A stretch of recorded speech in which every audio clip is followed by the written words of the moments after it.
versatile, they are dedicated. They are true professionals. They're New Zealand firefighters. Whether volunteers or career firefighters, they're prepared to put their lives on the line day in, day out. To find out what this extraordinary life is like, our cameras are with them 24/7 as they answer emergency calls.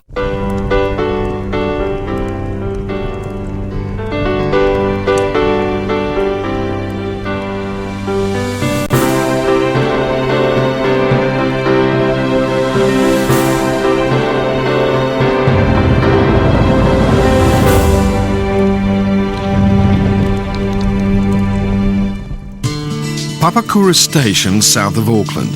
Station Officer Phil Beech has been a paid firefighter for 26 years. He still loves the work, and he loves this area too. Mostly you've got Papakura City down here. That's about 44,000 people living in and around the city. In the distance over there you can see the Bombay Hills, and of course the motorway comes down through the Bombay Hills and then passes down through our first pump area. Phil is about to spend 2 days and 2 nights on duty with Papakura Red Watch. He's making the most of a last breakfast with his boys at their lifestyle block in Mauku. Yeah, it's a beautiful spot. We bought this bit of land about 12 years ago, and yeah, we were actually house sitting for the people next door. And we told them that we were looking for some land, and they said, oh, the place next door's for sale. And we walked through, and I said to Annette, man, this is it. But now I work at Papakura, and it's just straight across the side of the motorway, and I drive over it and see all the poor buggers sitting in their cars stopped, you know, thinking I used to do that. Not quite as bad. So yeah, now it's all about quality of life. Eh? Phil's roster allows him to be with his 2 sons, Max and Josh, when other dads have left to face the long Auckland commute. We're doing pancakes this morning for breakfast. The boys get them every now and then when I'm home, when I haven't worked night shifts or things like that. So we've got a bit of spare time. Okay, we use that one instead of the white one. Doesn't make much difference. And we have a little routine for pancake making. Yep, you need to make it into bubbles, mate. And white bubbles. Yeah, but you need more bubbles. You need thicker bubbles. How long then? Your arm just about falling off, is it? I'll tell you what. Let me have a look here. Oh, you're just about there too. I think that Max and Josh think it's pretty neat that Dad's a fireman. Quite often I'll sort of take them to school after a shift or something like that, and I might still be in uniform, and the kids at school all think it's pretty neat. Stir it over. Is there enough milk taste? Yeah, not too much, son. Yeah, that's cool. I'll pour the water. No, I can. I know how to. I pour the water for now. Children have fire safety programs at school now, but the message still isn't getting through to a lot of kids. Preventing fires is a lot better than putting them out. All right, whoa, that's it. It's too soon to know if Phil's boys will follow in his footsteps, but they've expressed an interest. Phil joined his father, a firefighter, on the trucks as a volunteer at the age of 16. I guess they get a bit off and taste.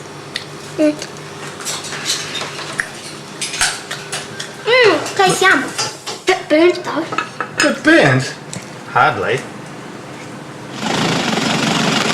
As a station officer, Phil's work is as much about fire safety as it is attending emergencies. Being involved with people, like with kids at school and training and teaching and stuff like that, and that is hugely satisfying when you can show people through your experience what not to do and how to avoid some of these things. If at the end of the day I didn't go to a single fire in my patch in a year, then I couldn't be doing my job any better. All right, mate, you have a nice day. Here's a big hug. Bye-bye. See you, Dad. For 4 days, it's fires now, not family. With the boys dropped off at school, Phil begins his shift.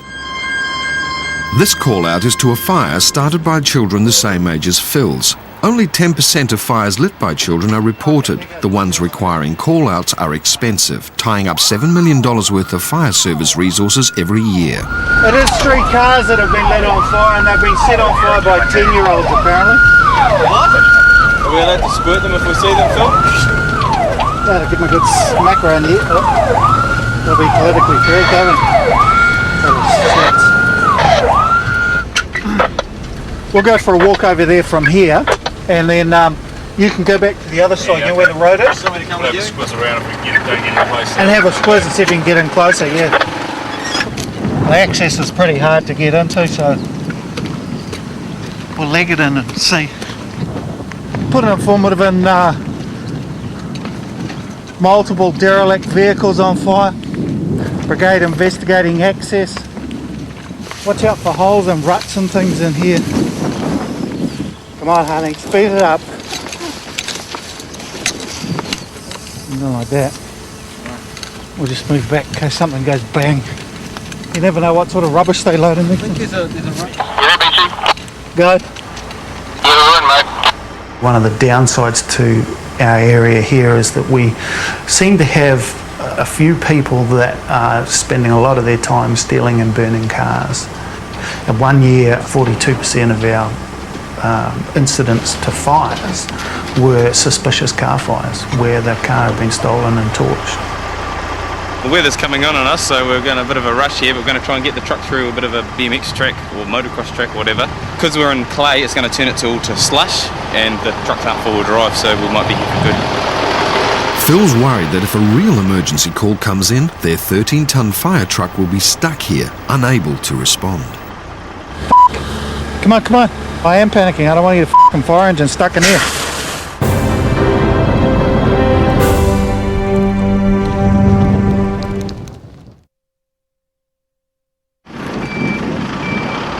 Yeah, mate. Papakura Red Watch Station Officer Phil Beech and his crew are putting out fires lit by children in derelict cars. They're not major fires, but they can still be dangerous. Like the modern car nowadays is full of plastics and rubber and even some quite poisonous chemicals in various components of the cars. I mean, just getting one breath of one of them could be enough to give the guys cancer later on in life. There are different ways of attacking fires like this, and as officer in charge, it's Phil's job to decide which way is best. He's using a foam delivery. It's actually really quite efficient. We use less water when we use the foam combination. With the fires out and rain setting in, Phil wants to leave as quickly as possible. Would have been nice if the tanker could have waited and given us all a ride back on the back step. Oh, no time to get out of it. I was more concerned about having my fire engine stuck in the middle of nowhere. I could explain having a tanker and a fire engine stuck for a house fire or something like that. It's a bit hard to have it explained for a derelict car. Well. In another part of Auckland, Juvenile Intervention Officer George Stevens is trying to prevent children lighting fires. And fire safe. This 10-year-old has been caught lighting one out of curiosity. 90% of fires started by youngsters are the result of experimenting, fooling around. George's job is to teach this boy about the dangers of fire before he does it again. This fireman had all the gear on, like I've got in my truck. And look, he's still got burnt. Is that his legs? That's his legs. Oh. And again, he had all the gear. That's from the skin grafting and so forth. Anyone die? No, we almost lost 2 firemen.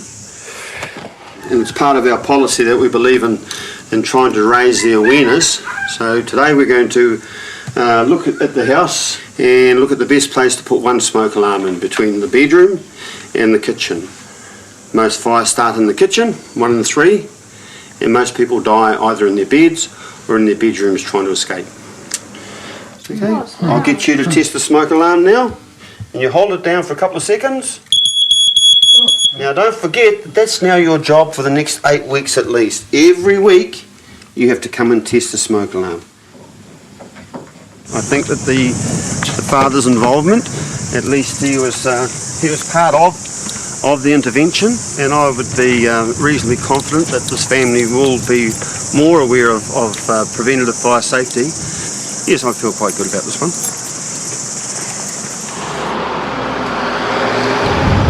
It's the end of Papakura Red's first day shift. The hour before dinner gives rookies Reagan Bridge and Mike Johnson the chance to do gear checks. Every evening when we come on and mornings we do check the truck over, which means basically checking everything on the truck. And because it's up to us to make sure it's all there and all working for when we get the big one. What are you checking that for? You only check that on Mondays, normally. Allows boy. There's competition on station. You always got to have your fun bantering and all that sort of thing. But now at a job, we're all there to do one job. We can't achieve that on our own.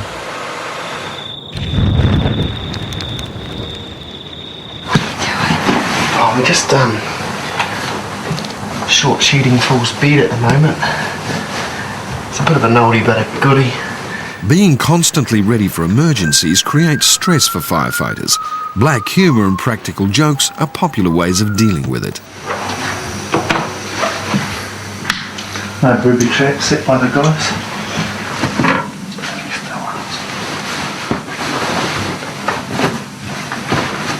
Is my pit quite comfortable?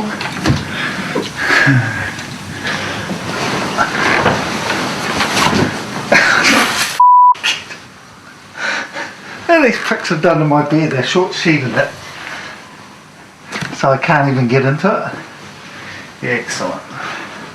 When you play a joke on Phil, though, you have to be prepared for retaliation.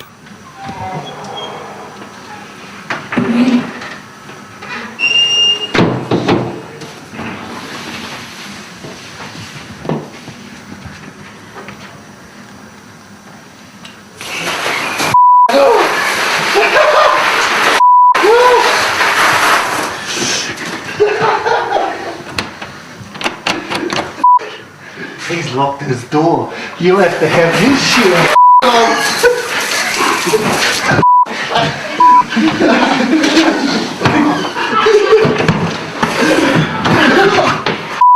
Regan has proved to be smarter than Mike in this situation. What happened to you? Nothing, I locked my door, mate.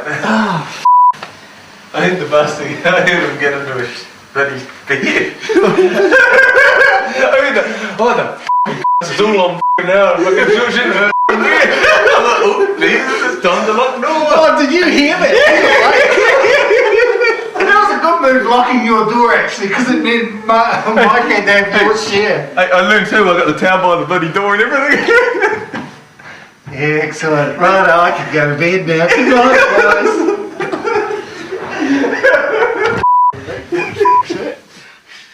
Finally, the firefighters get some sleep. I'm always tired after night shifts, whether I've been in bed all night or not. It's nothing like sleeping at home. You're never in REM sleep sort of thing. You're always sort of half alert because, when you go to bed at night, you don't know you're going to have to jump out in 5 minutes and you're going to be rolling down the road. But not much. They're out of bed before midnight, called to a serious car accident. There's no clowning around now as Papakura Red Watch snaps into action. Papakura 381, Pukekohe 559, car versus ditch, person's trapped, southbound. Car accidents account for 10% of call-outs. They're a significant part of modern fire service work. There's a report of people trapped in the car. That's all the information we've got so far. Southbound, isn't it? It's Yeah. southbound, yeah. Yeah, I'll slow down. Oh no, give it heaps. Okay, it's down the bottom here. I want to be right over the side so we can A speeding car has careered off the motorway, catapulted 30 metres into the air and landed in a cornfield 100 metres away. way down there. Have you been down? I've been down it, no. Is there anyone in it? Two people in the car. The guy driving the transporter's down there. We only just got here a couple of seconds before you guys saw it. Yeah, I can see it down there. And if they were in there from up here, which is where they've come through here, the car will be pretty munted. Phil's going to need backup from the volunteers at Pukekohe, the nearest station with Jaws of Life cutting equipment. How far away is Puki? Get on the Samoko and call them up. Who's got the first aid kit? Yeah, I got it here. Right, get some, get a neck brace onto this guy. It's my job, being on pumping appliance, to set the scene. I've got to protect the car from it catching on fire. I've got to render first aid as much as we can. I've got to protect everyone at the scene from being hit by other cars on the motorway or wherever. Baby, Yeah, it's just the car might start rocking if you get in, that's all. just stay with me. Just for a Can you second. stay with me? Because I love you. I love you so much. Just stay with me. What's his name? What's his name? It's Gary. Gary. You can hear us, can't you, Gary? Yes, I can. All right. Whereabouts do you hurt, mate? The back of the neck. The back of the neck. The driver, Gary, has been seriously injured. Early indications suggest a fracture to his neck or back. Gary needs to be in a hospital, but he must be cut out of the car first, and the Papakura volunteers are still 15 minutes away with their jaws of life. Where are we? You're in a paddock on the side of the motorway. The car's rolled. Is he okay? Baby. Gary, Gary, come on. Oh, sorry. Hold your head still, mate. Is okay? Yeah, no, just leave it. Oh, sorry. You keep pushing his head up. Oh, fine. Baby.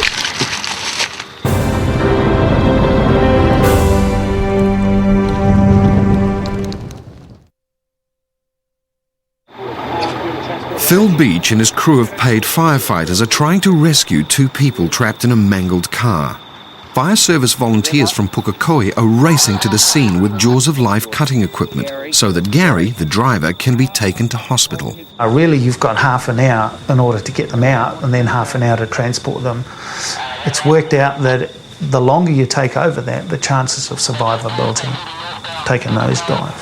You got two people in there. Yeah. The guy's probably the worst. He's just complaining of a sore neck and chest. And right, Gary?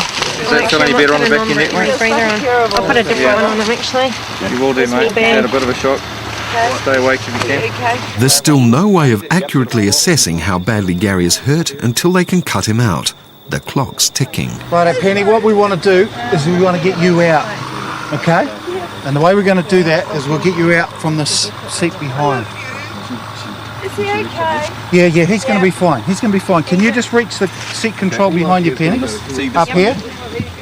Just release the seat control so we can lay that seat back.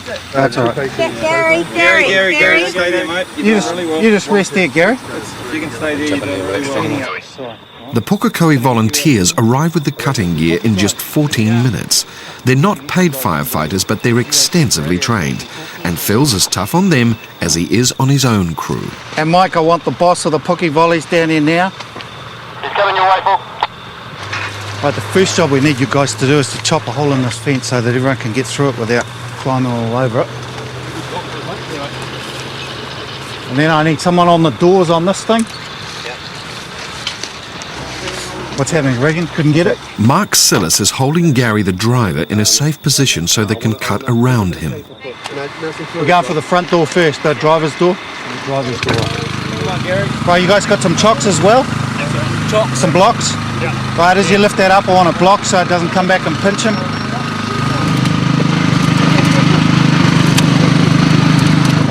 Yeah, hold it, hold it. The volunteers try to prise the door off. Comes back down, right, let it come back down a little bit. You want to come down to you? Yep. Right? Yep. Okay, now you need to get in there and bring the door up. Probably the only way of doing it is from here. It turns out Phil's in the best position to get at the door, and he takes over the cutting.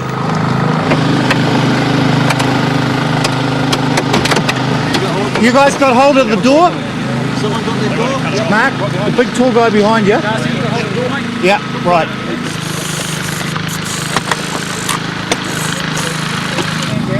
All we need to do, Penny, is get you to come out now. He's going to be fine. He's going to be fine. No, you can leave him. He's going to be fine. All right? Oh, shit. Hang on, can I just push on the steering wheel? Yep, push on anything. No, something's tapping my leg. Okay. Sorry. Beautiful. I tried to die. Hey, can we have a couple of guys over here to help the ambos? With the woman passenger out of the way, the firefighters can rescue Gary, the driver. It's crucial they don't move his neck. We'll just take it gently and we'll see what we come against that's trying to hold us here. We're just going to lower the roof down with you on it, Gary. And we might stop a little bit and then we'll just carry on, all right? Mate, you're right. All the way. Well done, Gary. Okay, just hold it there. That'll be enough. Righto, Gary.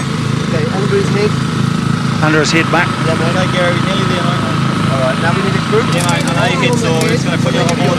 You got his shoulders, Mark? Let's strap it in.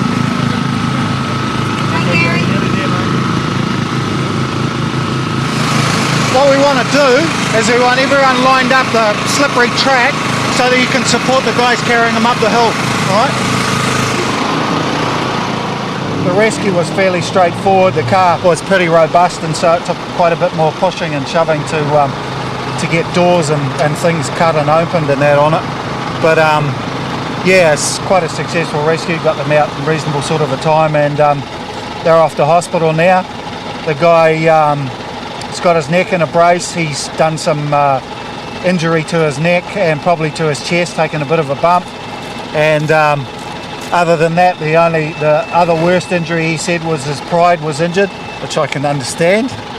As for his passenger, she was more concerned about his health, and she's a bit sore and a bit knocked around, but she should be okay. So yeah, the guys are pretty knackered. It's been a bit of a full-on night so far. I'm glad I ate that last little bit of Chinese. It was in the fridge before I come out. Had a wee Milo. Did the ablutions.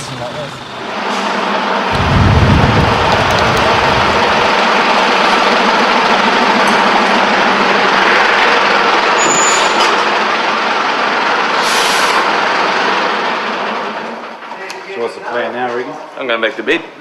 I'm going to have a drink and go back to bed.